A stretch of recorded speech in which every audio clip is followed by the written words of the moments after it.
오늘 새벽에도 하나님의 은혜가 저와 여러분에게 함께하기를 기원합니다. 누가 천국에서 큽니까? 라는 이 제자의 질문에 이어지는 말씀입니다. 12절 말씀, 너희 생각에는 어떠하냐? 만일 어떤 사람이 양 100마리가 있는데 그 중에 하나가 길을 잃었으면 그 99마리를 산에 두고 가서 길 잃은 양을 찾지 않겠느냐? 진실로 너희에게 이르노니 만일 찾으면 길을 잃지 아니한 99마리보다 이것을 더 기뻐하리라. 잃었다가 찾았으니까 기뻐하지요. 그러나 그렇다고 잃어버리지 않은 99마리가 소중하지 않다는 말씀은 아닙니다. 다 소중합니다.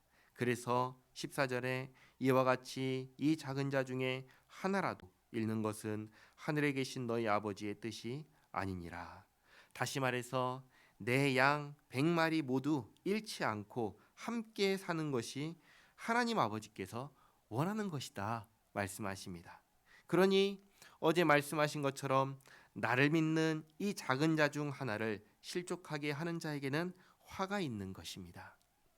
어제 다른 사람으로 실족하게 하지 말라. 그리고 죄를 범하지 않게 하라고 하셨습니다. 그리고 또 너도 죄를 범하지 말라고 하셨습니다. 자, 그러면 죄를 범했을 때는 죄를 범하는 형제에게는 어떻게 해야 할까요? 15절 말씀 보시면 내 형제가 죄를 범하거든 가서 너와 그 사람과만 상대하여 권고하라. 만일 들으면 내가 내 형제를 얻은 것이요. 첫 번째는 어떻게 하는가? 죄를 범한 형제와 나 단 둘이서 대화를 하는 것입니다. 16절에 만일 듣지 않거든 한두 사람을 데리고 가서 두세 증인의 입으로 말마다 확증하게 하라. 두 번째는 죄를 범한 형제와 나를 포함해서 한두 사람을 데리고 가서 대화하는 것입니다. 무슨 대화를 할까요? 지금 네가 하고 있는 건 죄다. 죄를 범하지 말아라. 이 얘기를 하는 것이죠. 또 한두 사람을 데리고 가서 하는 대화도 마찬가지입니다. 나 혼자서 그건 잘못된 거야. 그건 죄야. 그거 하면 안 되는 거야. 이렇게 얘기했을 때 나 혼자 가면 이렇게 얘기할 수 있잖아요. 그건 네 생각이고 네가 잘못 생각하는 거야. 라고 상대방이 말할 수 있잖아요. 그래서 이번에는 한두 사람을 데리고 함께 가서 말마다 확증하라고 말씀하시는 것입니다. 17절에 만일 그들의 말도 듣지 않거든. 듣지 않는다는 것은 계속해서 죄를 범한다는 것입니다. 교회는 물론 죄인의 공동체입니다. 죄 용서받은 죄인들의 공동체입니다. 그러니 죄가 없을 수는 없습니다. 그렇기에 교회에 반드시 있어야 되는 게 있는데 그게 바로 회개와 용서입니다. 그런데 이것을 하지 않겠다고 하는 것입니다. 나는 계속해서 죄를 범하겠다고 하는 것이죠. 이것은 첫째로 하나님 앞에서 죄를 범하는 것이고 둘째로 예수님께서 우리를 구원하신 죄 가운데서 건지신 구원 사역을 욕보이는 것입니다. 그래서 말을 듣지 않으면 세 번째로 어떻게 하는가? 11절 하반절에 교회에 말하고 이제는 두세 사람이 아닌 교회 앞에서 모든 사람 앞에서 그것은 죄인이 범하지 말아라 라고 말하게 합니다. 그러나 교회의 말도 듣지 않거든 이방인과 세리와 같이 여기라.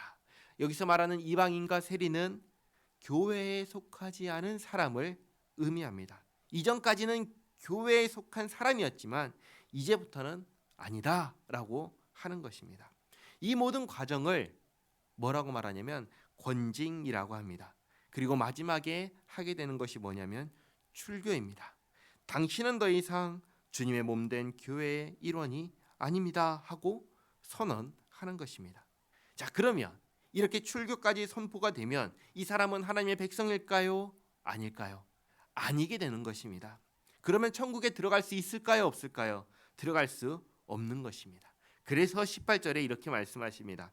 진실로 너희에게 이르노니 무엇이든지 너희가 땅에서 매면 하늘에서도 매일 것이요 무엇이든지 땅에서 풀면 하늘에서도 풀리리라. 이게 뭐냐? 교회에 주신 권세입니다. 가이사랴 빌립보에서 예수님께서 베드로에게 질문하셨습니다. 너희는 나를 누구라고 생각하느냐? 베드로가 이렇게 대답했습니다. 주는 그리스도시요 살아계신 하나님의 아들이십니다. 그러자 예수님께서 그를 칭찬하시며 네가 복을 받았다 하시며 이것을 알게 한 것은 사람이 아니고 하나님께서 알게 하셨다라고 말씀하신 뒤에 이 반석 위에 예수님의 교회, 내 교회를 세우겠다고 말씀하셨습니다. 그리고 이 교회에 또 하나를 주셨는데 뭐냐면 천국 열쇠를 주셨습니다. 교회에 속한 자는 천국에 들어갈 것이요 교회에 속하지 않은 자는 천국에 들어가지 못합니다.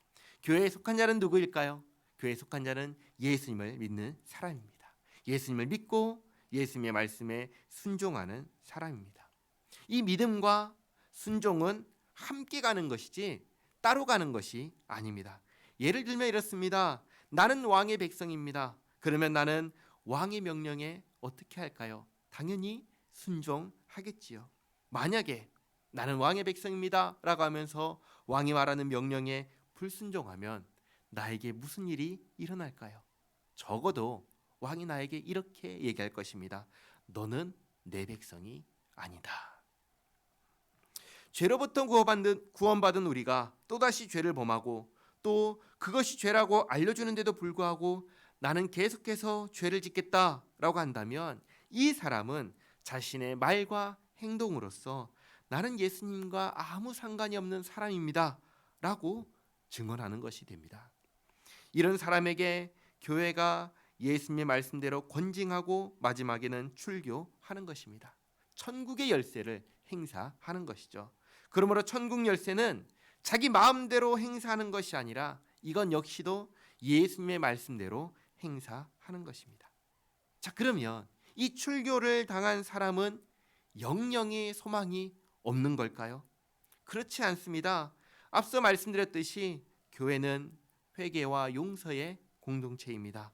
죄를 자복하고 회개하고 돌이키면 언제든지 받아줄 수 있는 곳이 어디냐면 교회입니다.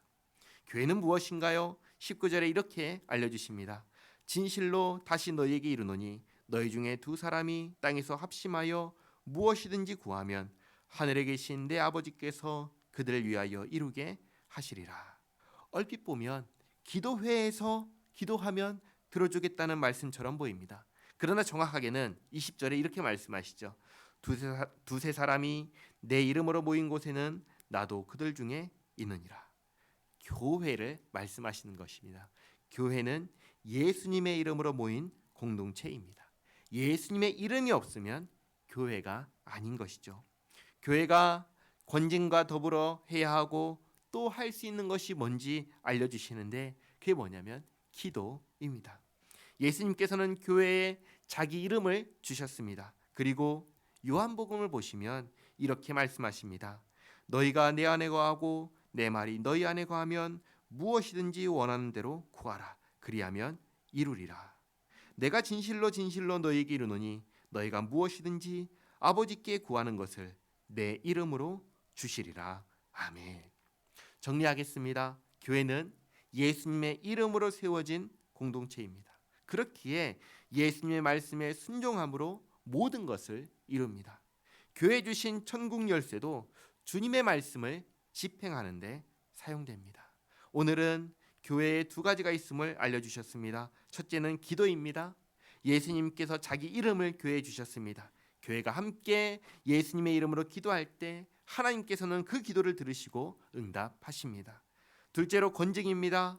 죄에 대해서는 철저하게 경계하며 받아들이지 않을 경우에는 출교까지도 하라고 그렇게 명하십니다. 죄에 대해서는 죽고 의에 대해서는 살며 그렇게 살기를 기도하고 또 그렇게 살아내는 우리 모두가 되기를 바랍니다. 기도하겠습니다. 하나님께서는 자기 백성을 소중하게 여기신다는 것을 알게 하심에 감사합니다.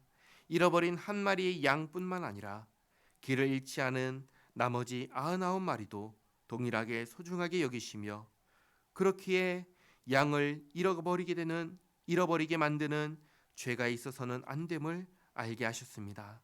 하나님, 우리 가운데 죄를 범하는 일이 없게 하여 주시옵소서. 혹 죄를 범하였다면 회개하고 돌이키게 하옵소서. 주께서 우리의 죄를 십자가에서 못 박혀 죽으심으로 갚으시고 사하셨사오니 우리도 죄에 대하여는 죽고 의에 대하여 살며 그렇게 살아내게 하옵소서. 주님 도와주시옵소서. 예수님의 이름으로 기도하옵나이다. 아멘.